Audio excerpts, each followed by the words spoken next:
Good morning, स्वागत है आपका। आप देख रहे हैं फिट इंडिया का सुपर हिट बुलेटिन। मैं हूं आपके साथ श्वेता श्रीवास्तव और आपके साथ मैं हूं दीपिका यादव। दिल्ली के नेहरू पार्क में इस वक्त हम मौजूद हैं। सुबह सुबह हम सैर भी करेंगे और साथ ही साथ आपको बताएंगे देश दुनिया की तमाम बड़ी खबरें। यहाँ तो शुरुआत करते हैं बड़ी खबर के साथ। आज की सबसे बड़ी खबर यही है कि राजधानी दिल्ली को नया मुख्यमंत्री मिलने वाला है। सुबह 11 बजे विधायक दल की बैठक होगी। सीएम आवास पर विधायक दल की बैठक होगी। बड़ी खबर आपको बता रहे हैं, शाम 4:30 बजे एलजी से मुलाकात करेंगे केजरीवाल और एलजी से मिलकर अरविंद केजरीवाल इस्तीफा देंगे और साथ ही सुबह 11 बजे विधायक दल की बैठक में विधायक दल का नेता भी चुना जाएगा। सोमवार को आम आदमी पार्टी में नेताओं की कई दौर की बैठक हुई। इसके बाद शाम को पार्टी की पीएसी की भी बैठक हुई, जिसमें संभावित सीएम के नाम को लेकर चर्चा की गई। दिल्ली का नया सीएम कौन होगा, यह आज दोपहर तक साफ हो जाएगा। सुबह 11 बजे सीएम आवास पर विधायक दल की बैठक होगी, जिसमें नए सीएम के नाम पर मुहर लग जाएगी। वहीं केजरीवाल शाम 4:30 बजे एलजी से मुलाकात करेंगे और अपना इस्तीफा सौंपेंगे। इससे पहले सोमवार को दिन भर सियासी गहमागहमी देखने को मिली।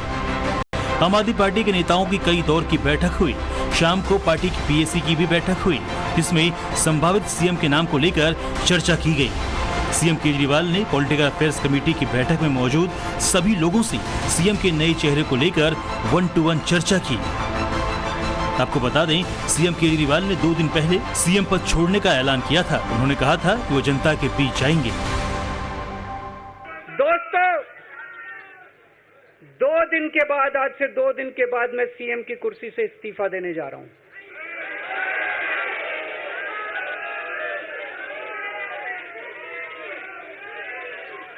और मैं तब तक सीएम की कुर्सी पे नहीं बैठूंगा जब तक जनता अपना फैसला ना सुना दे। मैं जनता के बीच में जाऊंगा, गली गली में जाऊंगा, घर घर में जाऊंगा, और जब तक जनता अपना फैसला ना सुना दे कि केजरीवाल ईमानदार है, तब तक मैं सीएम की कुर्सी के ऊपर नहीं बैठूंगा। केजरीवाल के हिसाब से उन्होंने मास्टर स्ट्रोक चल दिया है, लेकिन लोग अब सवाल पूछ रहे हैं, जब भ्रष्टाचार के आरोप लगे तो इस्तीफा क्यों नहीं दिया? ईडी ने समन भेजा तो इस्तीफा क्यों नहीं दिया? जब गिरफ्तार हुए तो इस्तीफा क्यों नहीं दिया? जेल जाने के बाद भी इस्तीफा क्यों नहीं दिया? जब 21 दिन की जमानत मिली तो इस्तीफा क्यों नहीं दिया? अब जमानत मिलने पर इस्तीफा देने का ड्रामा क्यों? केजरीवाल का कहना है कि अब वो जनता की शरण में जाएंगे और उनके वोट के बाद ही सीएम की कुर्सी पर बैठेंगे। अगर आपको लगता है केजरीवाल ईमानदार है, मेरे पक्ष में वोट दे देना। अगर आपको लगता है केजरीवाल गुनहगार है, मेरे को वोट मत देना। अगर आपका एक वोट मेरी ईमानदारी का सर्टिफिकेट होगा। अगर आप मेरे को वोट देके जिताओगे और अगर आप कहोगे कि केजरीवाल ईमानदार है, तो चुनाव के बाद, उसके बाद जाके मैं सीएम की कुर्सी पे बैठूंगा। तब तक मैं सीएम की कुर्सी पे नहीं बैठूंगा। सीएम केजरीवाल ने दिल्ली विधानसभा चुनाव फरवरी 2025 की जगह इसी साल नवंबर में कराने की मांग की है। आपको बता दें, इसी साल नवंबर में महाराष्ट्र में चुनाव हो सकते हैं। फरवरी में चुनाव है।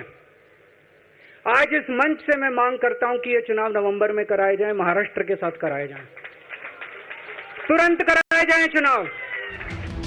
हालांकि सबके जहन में एक ही सवाल है कि दिल्ली का अगला सीएम कौन होगा।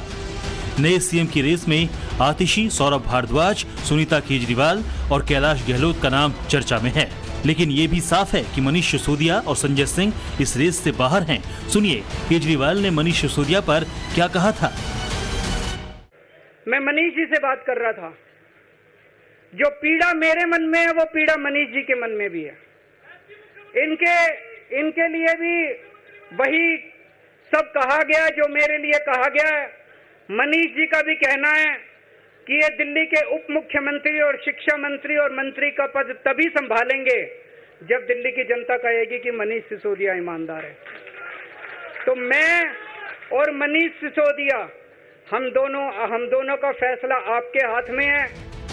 आपको बता दें, पिछले 5 महीने से दिल्ली सचिवालय मुख्यमंत्री के बिना है, क्योंकि 5 महीने से ज्यादा समय से मुख्यमंत्री केजरीवाल जेल में रहे हैं।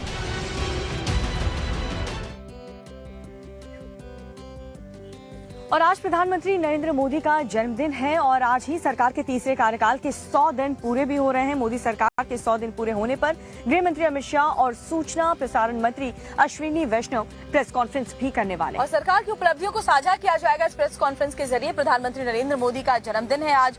100 दिन में मोदी सरकार ने क्या कीर्तिमान बनाए हैं, किस किस सेक्टर में क्या क्या काम किया, आपको दिखाते हैं पूरी खबर इस रिपोर्ट में।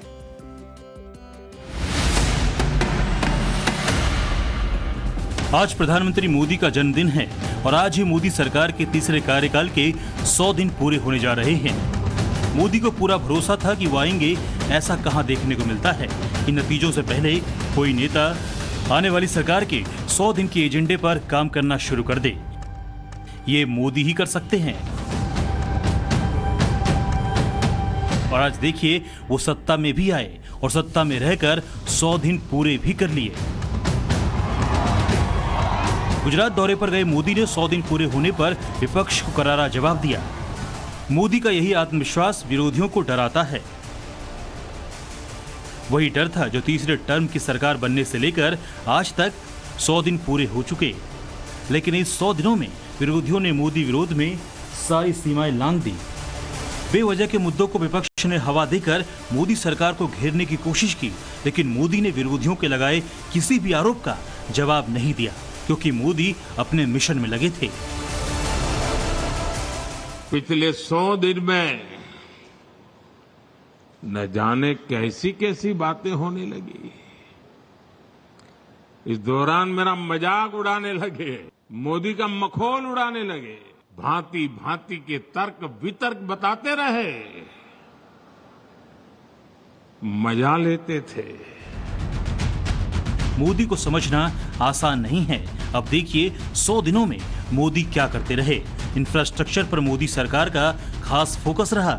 सरकार ने 100 दिनों में 3 लाख करोड़ की परियोजनाओं को मंजूरी दी, जिसमें सड़क, रेल और हवाई मार्ग पर खास ध्यान रहा।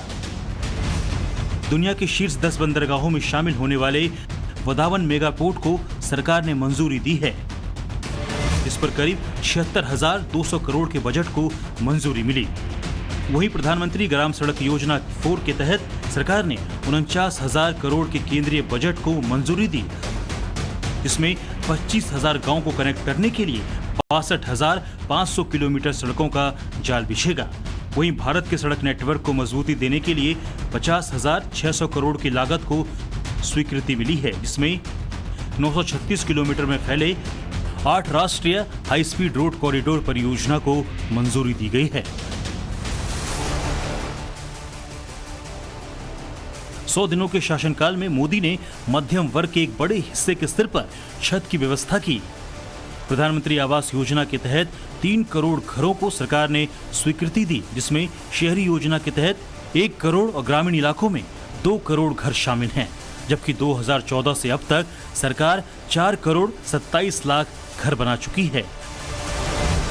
सरकार बनाते ही मोदी ने सबसे पहले प्रधानमंत्री किसान सम्मान निधि की 17वीं किस्त को जारी किया और 9 करोड़ 30 लाख किसानों को 20,000 करोड़ रुपए वितरित किए। आज की तारीख तक 12 करोड़ 33 लाख किसानों को मोदी सरकार 3 लाख करोड़ रुपए वितरित कर चुकी है। इसी कड़ी में मोदी सरकार ने खरीफ फसलों के लिए एमएसपी बढ़ाकर 12 करोड़ किसानों को 2 लाख करोड़ का फायदा पहुंचाया। इतना ही नहीं, मोदी 3.0 सरकार ने आंध्र प्रदेश में 12,100 करोड़ की पोलावरम इरिगेशन प्रोजेक्ट को मंजूरी दी है। वहीं जम्मू कश्मीर को 3300 करोड़ की कई कृषि और विकास परियोजनाएं भी मोदी ने अपने 100 दिनों के कार्यकाल में दी है। साल 2014 में भारतीय अर्थव्यवस्था दुनिया की 10वीं बड़ी अर्थव्यवस्था थी, लेकिन मोदी के नेतृत्व में भारत दुनिया की 5वीं बड़ी अर्थव्यवस्था बन चुकी है। लेकिन मोदी का टारगेट इसे तीसरी बड़ी अर्थव्यवस्था पर लाने का है। इसके लिए मोदी ने 100 दिनों में कई मोर्चों पर काम किया, जिसे मोदी 3.0 सरकार ने स्टार्टअप पर 31% का बोझ डालने वाले 2012 से चल रहे एंजल टैक्स को खत्म कर दिया। निवेश को बढ़ावा देने के मकसद से विदेशी कंपनियों के लिए कॉर्पोरेट टैक्स को 40 से घटाकर 35% कर दिया गया। मुद्रा लोन को 10 लाख से बढ़ाकर 20 लाख रुपए किया गया। इन सब के बीच मिडिल क्लास पर मोदी का खास ध्यान रहा। मोदी ने 7 लाख तक की आय को टैक्स फ्री कर दिया। वहीं सैलरीड क्लास के 17,500 रुपए टैक्स में बचा दिए। स्टैंडर्ड डिस्कशन को 50 से 75,000 कर दिया गया। पेंशन में छूट के दायरे को बढ़ाकर 25,000 कर दिया गया।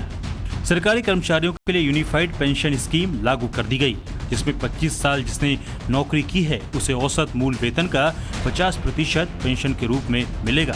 मानसून की करें तो कई राज्यों में अभी भी मानसून कहर बरपा रहा है। मैदानी इलाकों में जहां जलजमाव की स्थिति है तो पहाड़ी राज्यों में लैंडस्लाइड की तस्वीरें सामने आ रही हैं। जी हाँ, ताजा तस्वीर लैंडस्लाइड की आपको दिखाने जा रहे हैं शिमला और सोलन से। वहां पर लैंडस्लाइड के बाद क्या हुआ, देखिए रिपोर्ट। आगे आगे आगे ओ बाबे गड्डी गई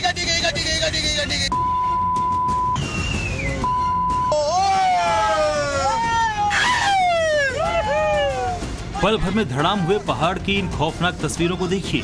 महज कुछ ही सेकंड्स में भरभरा कर गिरे पहाड़ से पूरे इलाके में अफरा तफरी मच गई। हादसे की तस्वीरें हिमाचल के शिमला से आई हैं, जहां ठियोग विधानसभा क्षेत्र के NH5 पर यह लैंडस्लाइड हुआ। जिस वक्त ये पहाड़ दरका, उस वक्त हाईवे पर गाड़ियों की आवाजाही थी, जिसके चलते हादसा देख लोग पूरी तरह से चीखने लगे। कोई गाड़ी के लिए चिल्लाने लगा तो कोई अपनी जान बचाकर वहां से भागा। लैंडस्लाइड में पहाड़ के साथ कई बड़े बड़े पेड़ और मलबा भी नीचे आया। इसकी चपेट में आने से एक ट्रक चकनाचूर हो गया। इससे हाईवे पर वाहनों की आवाजाही ठप हो गई। लैंडस्लाइड के बाद मौके पर पहुंची प्रशासन की टीम ने हाईवे को बंद कर दिया, लेकिन डराने वाले इस लैंडस्लाइड का वीडियो सोशल मीडिया पर जमकर वायरल हो रहा है। पलक झपकते कैसे मौत सड़क पर कूद पड़ी, उसकी जिंदा तस्वीर है ये। पहाड़ों पर प्रलय का ये लाइव वीडियो जिन कैमरों में कैद हुआ, उनकी हालत का अंदाजा लगाइए।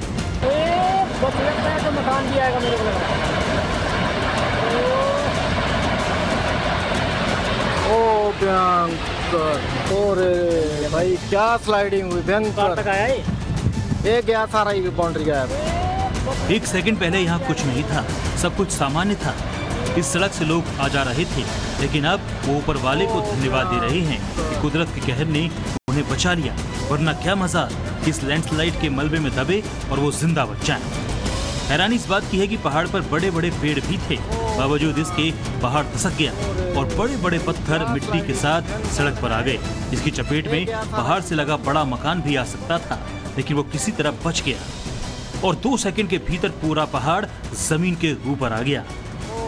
खौफनाक लैंडस्लाइड की तस्वीरें हिमाचल के सोलन की है। यहाँ कालका शिमला नेशनल हाईवे नंबर 5 पर अचानक पहाड़ का बड़ा हिस्सा नीचे आ गया। जान माल का कोई नुकसान नहीं हुआ है, लेकिन मलबे की वजह से लोग जरूर फंस गए हैं। लैंडस्लाइड की वजह से हाईवे बंद हो गया।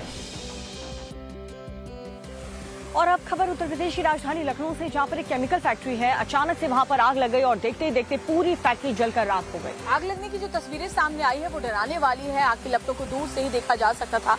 आप भी देखिए वहां के हालात। ये तीनों तस्वीर लखनऊ की है। लखनऊ में बीते शाम भीषण अग्निकांड हुआ। अब आप इस तस्वीर को देखिए। एक गोदाम से आग की लपटें उठ रही हैं और बाहर भगदड़ मची है। दर्जनों लोग गोदाम के बाहर मौजूद हैं। अब आप गोदाम के अंदर का हाल देख लीजिए। यहाँ केमिकल से भरे कंटेनर रखे हैं और आग की लपटों ने उन्हें अपनी चपेट में ले रखा है। फायर ब्रिगेड की टीम भी गोदाम के अंदर मौजूद है। आपको जलते हुए गोदाम के अंदर कई दमकल कर्मी दिखेंगे और सामानों को आग से दूर किया जा रहा है। इस तस्वीर से आपको अंदाजा हो जाएगा कि ये आग कितनी खतरनाक है। आग के शोलों ने गोदाम में रखे लगभग सभी सामानों को जलाकर राख कर दिया। अग्निकांड की तस्वीर लखनऊ के BBD थाना इलाके के पास की है, जहां एक केमिकल फैक्ट्री में भीषण आग लग गई। आग की खबर मिलते ही दमकल की 3 गाड़ियां मौके पर पहुंची और आग बुझाने का काम शुरू किया गया। यहां स्वरूप केमिकल नाम की एक फैक्ट्री में आग लगी थी। इस फैक्ट्री में कीटनाशक दवाएं बनाई जाती थी। सोमवार शाम अचानक फैक्ट्री में आग लग गई। फैक्ट्री से निकले धुएं और तेज लपटों को देख वहां हड़कंप मच गया। लोगों ने घटना की जानकारी पुलिस और दमकल को दी। दमकल कर्मियों ने 3 गाड़ियों की मदद से आग पर काबू पाया। खबर उत्तर प्रदेश के महाराजगंज से आपको बताते हैं, जहां विधायक जी जब सरकारी अस्पताल पहुंचे तो वहां का हाल देख करके आग बबूला उठे। आखिर ऐसा क्या हुआ वहां पर अस्पताल में कि विधायक जी अपना आपा खो बैठे? जानने के लिए देखिए पूरी रिपोर्ट। यूपी के महाराजगंज में विधायक प्रेम सागर पटेल ने मिठौरा सामुदायिक स्वास्थ्य केंद्र का औचक निरीक्षण किया। निरीक्षण के दौरान अस्पताल में फैली अव्यवस्थाओं को देखकर विधायक का गुस्सा सातवें आसमान पर पहुंच गया। विधायक ने पर्ची काउंटर पर अनियमितता और मरीजों से ज्यादा पैसा वसूलते एक स्वास्थ्यकर्मी को रंगे हाथों पकड़ा। इस पर विधायक ने कड़ी फटकार लगाते हुए तत्काल कार्रवाई की मांग की। पैसा तुम 1 रुपया ज्यादा कैसे ले लिया तुमने? जबरदस्ती कर रहे हो गरीब से। इन्हीं जनता से हम तुम्हारी दवा करा देंगे, हम बता रहे हैं। यही जनता तुमको पीटेगी अगर ऐसा तुमने किया तो। इसी तरह उपाध्याय डीएम था तो कहा हमारे पास 5000 गौसदन में गाय हैं, हमने रेंडम चेक कराया था और सस्पेंड करा के दम लिया। मैं वो विधायक नहीं हूँ, याद रखना। अगर कलम रखा तो निपटारा हो जाओगे, कोई बचा नहीं पाएगा। इतना ही नहीं, विधायक जी ने मरीजों का रिकॉर्ड निकलवाया और उनके नंबर पर फोन घुमा डाला ताकि ये पता लग सके कि सरकारी योजनाओं का लाभ उन तक पहुंच पा रहा है या नहीं। पर हीरामन नाम है? हाँ। तोरे मेहरारू का नाम कविता है? हाँ। अभी तुम्हारे औरत को अस्पताल में बच्चा हुआ था क्या? हाँ हुआ था।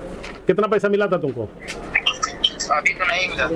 विधायक जी यहीं नहीं रुके बल्कि सामुदायिक स्वास्थ्य केंद्र के डॉक्टरों और कर्मचारियों की क्लास लगा दी। कोई रेफर नर्सिंग होमों में नहीं जाएगा। नहीं, आप देखो यहाँ सारे तुम हुकूमत की तरह जन्म लिए हैं सारे अस्पताल। तुम्ही लोगों का श्रेय है वो चल रहा है। जनता हमारी यहाँ आती है, आज तुम्हारे दलाल घूमते कहते नहीं यहाँ दवाई नहीं हो पाई, चलो हो अस्पताल फट से तुम रेफर करते हो। देखो हम गांव के हैं, हम गरीबी से आए हैं, हम भी लाचारी देखे हैं, ये हमें अनुभव है। हमको मत चलाओ न पढ़ाओ। ये आज इतने बड़े पैमाने पर नर्सिंग होम डेवलप कर रहे हैं सिर्फ तुम लोगों जो हमारे गरीब किसानों को भेज दे रहे हो, लाचारों को भेज दे रहे हो अस्पताल में। अब लूटे जा रहे हैं वो लोग। आपको बता दें, अस्पताल में मरीजों से 1 रुपए की जगह 2 रुपए लेकर पर्ची काटी जा रही थी और कमीशन के लिए मरीजों को डॉक्टर प्राइवेट नर्सिंग होम भेज रहे थे। तुमको एक मौका हम दे रहे हैं। अब खबर आपको उत्तर प्रदेश के मैनपुरी से बताने जा रहे हैं। यहाँ पर एक वर्दीधारी दारोगा ने पुलिस महकमे की जो इज्जत है वो शराब पी के सरेआम नीलाम कर दी। और मैनपुरी में दारोगा साहब का ऑन ड्यूटी जो वीडियो सामने आया बहुत ही हैरान करने वाला है, जिसमें वो शराब के नशे में धुत होकर कुर्सी पर लेटे लेटे खर्राटे भरते हुए नजर आए। ऑन ड्यूटी इस वर्दी वाले को देखिए, इसे ना कानून की फिक्र है न खाकी की मर्यादा का ख्याल। जनाब शराब के नशे में चूर होकर चैन की नींद खींच रहे हैं।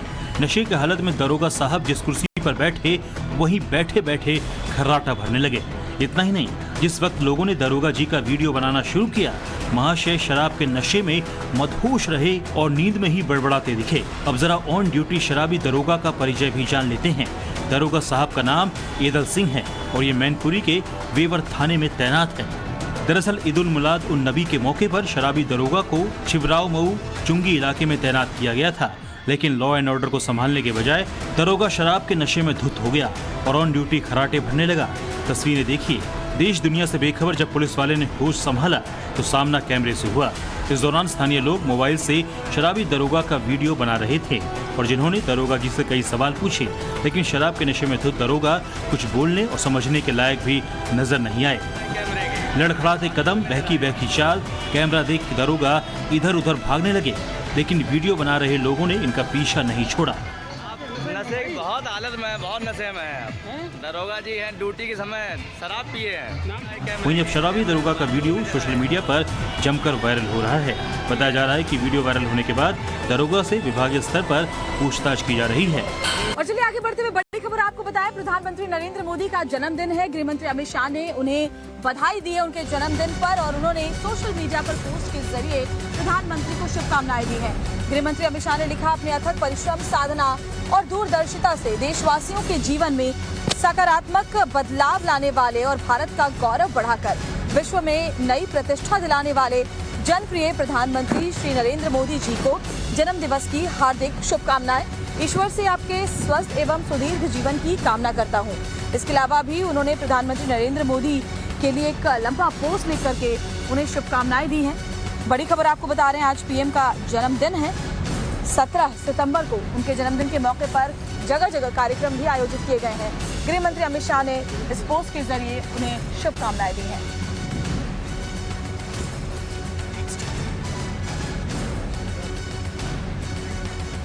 मोदी जी ने अपने दशकों लंबे सार्वजनिक जीवन में राष्ट्र के लिए त्याग और समर्पण के नए मानदंड स्थापित किए हैं।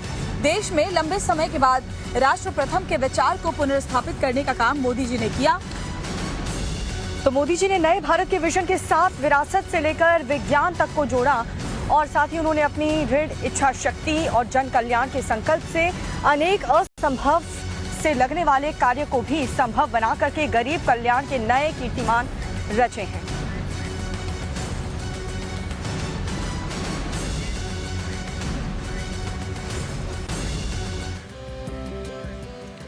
अब मुख्यमंत्री योगी आदित्यनाथ का एक बयान आपको सुनाने जा रहे हैं जो उन्होंने त्रिपुरा में दिया था, जिसके बाद सियासी गलियारों में खलबली मच चुकी है।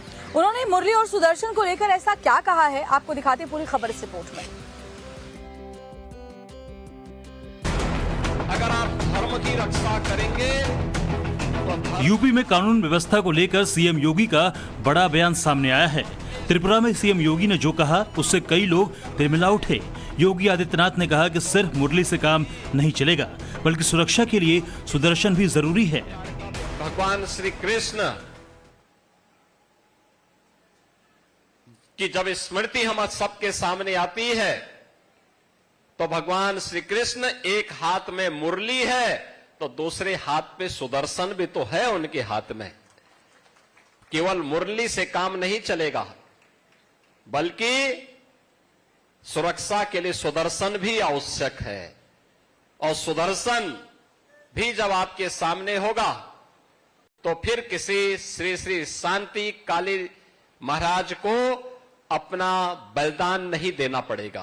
उत्तर प्रदेश सीएम योगी के बयान पर ऑल इंडिया मुस्लिम जमात के राष्ट्रीय अध्यक्ष मौलाना शहाबुद्दीन रिजवी ने सवाल खड़े किए हैं। तारीख के पन्नों मुख्यमंत्री जी जो मजहब की बातें कर रहे हैं, कृष्ण राम की बात कर रहे हैं, अयोध्या बनारस मथुरा की बात कर रहे हैं, ये हिंदुत्व की बात करना है, ये एकतरफा बात करना है। और एकतरफा बात करके एक बहुसंख्यक लोगों को उकसाने वाली बात है। तो मुख्यमंत्री को शोभा नहीं देता है कि वो इस तरीके से बातें करें। वो सभी के मुख्यमंत्री हैं, वो किसी एक व्यक्ति के या किसी एक पार्टी के मुख्यमंत्री नहीं हैं। तो इसलिए उनकी जुबान से ये बातें शोभा नहीं देती हैं और उनको अपनी गरिमा कायम रखना चाहिए और अपनी गरिमा कायम रखते हुए सबके विकास, सबके डेवलपमेंट की बात करना चाहिए। हालांकि मौलाना शहाबुद्दीन रिजवी ने यूपी में कानून व्यवस्था को लेकर सीएम योगी की तारीफ भी की। लॉ एंड ऑर्डर उनका बहुत अच्छा है और कानून व्यवस्था उन्होंने उत्तर प्रदेश में चाको चौबंद की है। गुंडागर्दी बदमाशी यहाँ पर कम हुई है और बहुत हद तक फिरका वाराना फसादात पर भी लगाम लगी है। सीएम योगी ने बांग्लादेश में हिंदुओं पर हो रहे जुल्म सितम का भी मुद्दा उठाया। बगल में आपकी हजारों किलोमीटर से जुड़ी हुई सीमा के अंदर जो हमारे बंधुगण रह रहे हैं उनकी क्या स्थिति है, ये आप सबसे किसी से भी छुपी हुई नहीं है। धर्म एव हतोहंति धर्मो रक्षति रक्षिता। अगर आप धर्म की रक्षा करेंगे तो धर्म आपकी रक्षा करेगा, लेकिन अगर आप अपने स्वार्थ के लिए उस धर्म का बलिदान कर रहे हैं तो वह धर्म भी आपके साथ उसी प्रकार का व्यवहार करेगा।